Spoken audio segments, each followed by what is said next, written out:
ஓம் தத்புருஷாய வித்மஹே வக்ரதுண்டாய தீமஹி தன்னோ தந்தி பிரசோதயாது.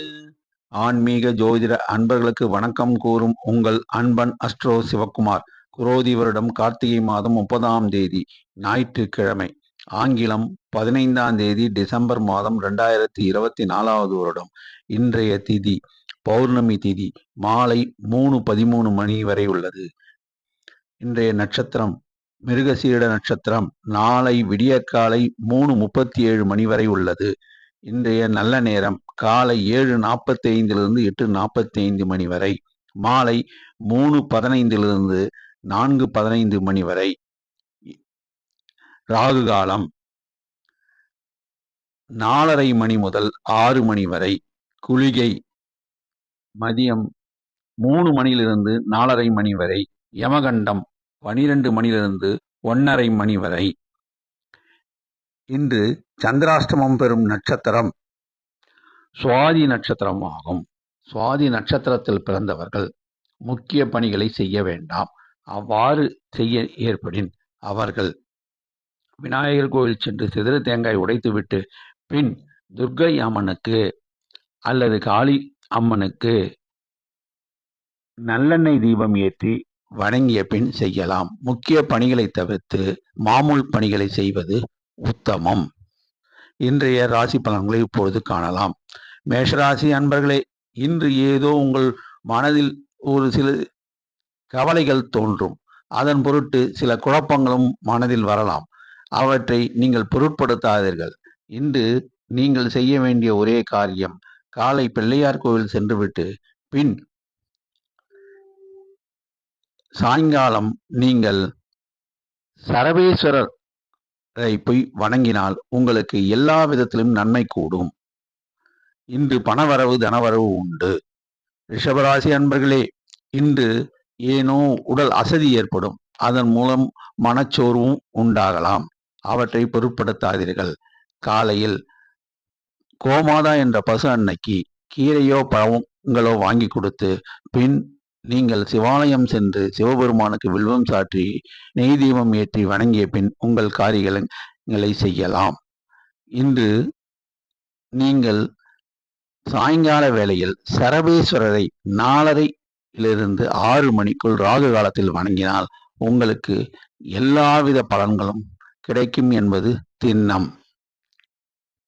மிதுனராசி அன்பர்களே, இன்று ஏனோ உங்களுக்கு சிறிது யோசனைகள் வரும். உங்களுக்கு இதுவரை நாம் என்ன செய்தோம், யாருக்கு என்னென்னலாம் செய்தோம், யாரினால் என்ன லாபம் அடைந்தோம், யாரெல்லாம் நம்மை நன்றாக உபயோகப்படுத்தி விட்டு உதறி எறிந்தார்கள் என்ற எண்ணங்கள்லாம் உங்கள் மனதில் வந்து போகும். வயதானவர்களுக்கு மனக்லேசமும் பயமும் உண்டாகும். வயதில் இளையோர்களுக்கு இன்று ஒரு விதமான வெறுப்பான உணர்வுகள் ஏற்படும். அவற்றை பெரிதுபடுத்தாதீர்கள். நீங்கள் செய்ய வேண்டிய ஒரே நற்செயல் என்னவென்றால், ஓம் நம சிவாய ஓம் நம சிவாய என்று 108 தடவை நீங்கள் மனதார வேண்டிக் கொண்டு உங்களுடைய பணிகளை நீங்கள் செய்தால் உங்களுக்கு அனைத்து லாபங்களும் கிட்டும். மனசோர்வு நீங்கும். எதை பற்றியும் கவலை கொள்ளாமல் நீங்கள் எதிர்காலத்தை பற்றி சிந்திக்க தொடங்குவீர்கள். கடகராசி அன்பர்களே, இன்று உங்களுக்கு சற்று மனதில் குழப்பங்கள் இருந்தாலும் அவற்றையெல்லாம் ஒதுக்கி தள்ளிவிட்டு பக்தி மார்க்கத்தில் திளைப்போம் என்ற எண்ணத்தில் மூழ்கி விடுவீர்கள். அதன் பொருட்டு நீங்கள் இன்று காலையில் பிள்ளையார் கோயில் சென்று பின் மாலையில் சரபேஸ்வரரை சென்று வணங்குங்கள். உங்களுக்கு இருக்கக்கூடிய பிரச்சனைகள், கடன் பிரச்சனையாக இருந்தாலும் சரி, எதிர்ப்புகளாக இருந்தாலும் சரி, சில வயதானவர்களுக்கு நோய் நொடிகளாக இருந்தாலும் சரி, அவை எல்லாம் அகலும் என்பது திண்ணம். சிம்மராசி அன்பர்களே, இன்று நீங்கள் உற்சாகத்தில் மிதப்பீர்கள். அஞ்சானஞ்சம் படைத்தவர்கள். நீங்கள் எதையும் எதிர்கொள்வீர்கள். மனோதிடம் கொண்டவர்கள். இன்று உங்களுக்கு அனைத்திலும் வெற்றி மிகும். இன்று நீங்கள் செய்ய வேண்டிய ஒரே காரியம், இல்லாதவருக்கும் இயலாதவருக்கும் நீங்கள் அன்னதானம் அளியுங்கள். உங்களுக்கு களிப்பு மேலும் மேலும் கூடும். அதன் மூலம் பணவரவு தனவரவு எல்லாம் உங்களை வந்து சேரும். கன்னிராசி அன்பர்களே, இன்று நீங்கள் வெளியில் எங்கும் செல்லாமல் ஞாயிற்றுக்கிழமை நாம் சற்று ஓய்வெடுப்போம் என்று மனது கூறும். ஆனால் நீங்கள் ஓய்வெடுக்க மாட்டீர்கள். எதை பற்றியாவது சிந்தனை செய்து கொண்டிருப்பீர்கள்.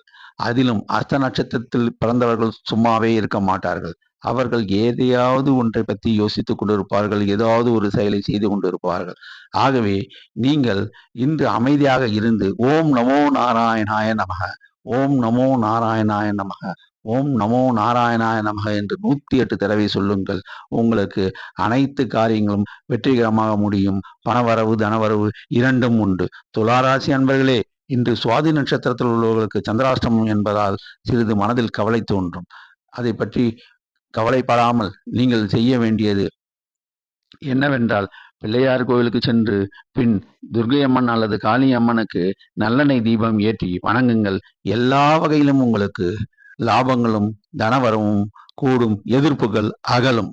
விருச்சிகராசி அன்பர்களே, இன்று நீங்கள் வெற்றி கொண்டாட்டத்தில் இருப்பீர்கள். உங்களுக்கு நீங்கள் நினைத்து வந்த காரியம் கைகூடி விட்டது. அதனால் உங்களுக்கு மனம் குதூகலிக்கும். ஆகையால் இன்று நீங்கள் செய்ய வேண்டிய ஒரே காரியம், கோமாதா என்ற பசு அன்னைக்கு கீரையோ பழங்களோ வாங்கி கொடுத்து பின் நன்றியுள்ள பிராணியான பைரவருக்கு பிஸ்கட் போன்ற பொருட்களை வாங்கி கொடுங்கள். இதனால் உங்களுக்கு அனைத்து வகையிலும் உங்களுக்கு தனவரவு பணவரவு கூடும். மகர ராசி அன்பர்களே, இன்று நீங்கள் சாதனை புரிந்து விடுவீர்கள். அதாவது தனியார் தொழிலில் ஈடுபட்டவர்கள், தனியாரில் வேலை செய்பவர்கள் யாராயிருந்தாலும் இன்று கேன்வாசிங் தொழில் செய்தாலும் கமிஷன் அடிப்படை செய்தாலும் அவர்களுக்கு இன்று காரிய அனுகூலம் ஏற்படும். இந்த காரிய அனுகூலத்தை நீங்கள் நிச்சயம் பெறுவீர்கள். அதற்கு நீங்கள் செய்ய வேண்டிய ஒரே காரியம், காக்கைக்கு எள்ளெண்ணம் இடுங்கள். காலையில் காக்கைக்கு எள்ளெண்ணம் எடுத்துவிட்டு நன்றியுள்ள பிராணியான பைரவருக்கு நீங்கள் பிஸ்கட் போன்ற பொருட்களை வாங்கி கொடுத்துவிட்டு பின் உங்கள் வேலையை செய்யுங்கள். உங்களுக்கு அனைத்திலும் வெற்றி கிட்டும். கும்பராசி அன்பர்களே, இன்று உங்களுக்கு லாபம் மிகுந்த நாள். ஆகையால் உங்களுக்கு பணவரவு தனவரவு எல்லா வரவும் வந்து சேரும். நீங்கள் உங்களை அண்டி வந்தவர்களுக்கு உதவி புரிவீர்கள். அதன் பொருட்டு உங்களுக்கு மனம் குதூகலிக்கும். இன்று நீங்கள் செய்ய வேண்டிய ஒரே காரியம் என்னவென்றால், இல்லாதோருக்கும் இயலாதோருக்கும் அன்னதானம் அளியுங்கள். மாலையில் சரபேஸ்வரர் ஆலயம் சென்று 4:30 6 மணிக்குள் ராகு காலத்தில் சரபேஸ்வரரை வணங்குங்கள். உங்களுக்கு இருந்த எதிர்ப்புகள் அகலும், அனைத்து காரியங்களும் வெற்றி மிகும், பணவரவு தனவரவு நிச்சயம் உண்டாகும். மீனராசி அன்பர்களே, எல்லாம் வெற்றிகரமாக முடிந்துவிட்டது. ஏன் கவலை? உங்களுக்கு பணவரவு தனவரவு நிச்சயம் உண்டு. நீங்கள் எடுத்த காரியங்கள் நன்றாக கைகூடி கொண்டு வரும். அதிலும் பூரட்டாதி நட்சத்திரத்தில் பிறந்தவர்களுக்கு இன்று அமோகமாக இருக்கும். உத்திரட்டாதி நட்சத்திரத்தில் பிறந்தவர்களுக்கும் அமோகமாக இருக்கும். நீங்கள் எல்லா வகையிலும் மேன்மையை அடைவீர்கள். இன்று நீங்கள் செய்ய வேண்டிய ஒரே காரியம் என்னவென்றால், காக்கைக்கு எள்ளெண்ணம் இடுங்கள். கோமாதா என்ற பசு அன்னைக்கு கீரைகளும் பழங்களையும் வாங்கி கொடுத்துவிட்டு, பெரியோர்கள் யாராவது இருந்தால், உடல் ஊனமுற்றவர்கள் இருந்தால் அவர்களுக்கு உங்களால் ஆன உதவியை செய்யுங்கள். எல்லா வகையிலும் உங்களுக்கு மேன்மேலும் லாபங்களும் பணவரவும் தனவரவும் பெருகும் என்பது திண்ணம். இன்று 12 ராசி அன்பர்களும் செல்ல வேண்டிய ஒரே ஆலயம் ஐயப்பன் ஆலயம். ஐயப்பன் ஆலயத்திற்கு சென்று நீங்கள் சரணமையப்பா சரணமையப்பா என்று கூறுங்கள். 108 தடவை கூறுங்கள். பின் சாயங்காலம் 4:30 6 மணிக்குள் சரபேஸ்வரர் ஆலயம் சென்று சரபேஸ்வரரை நீங்கள் வணங்குங்கள். உங்கள் ஊரில் சரபேஸ்வரர் ஆலயம் இல்லை என்றால், ஓம் சரபேஸ்வராய நமக, ஓம் சரபேஸ்வராய நமக, ஓம் சரபேஸ்வராய நமக, ஓம் சரபேஸ்வராய நமக என்று மனதார வேண்டிக் கொள்ளுங்கள். உங்களுக்கு எதிர்ப்புகள் அகலும். எந்த பிரச்சனைகளாக இருந்தாலும் சர்வேஸ்வரர் உங்களுக்கு தீர்த்து வைப்பார். அதன் மூலம் உங்களுக்கு பணவரவு தனவரவு நிச்சயம் உண்டாகும். நன்றி, வணக்கம்.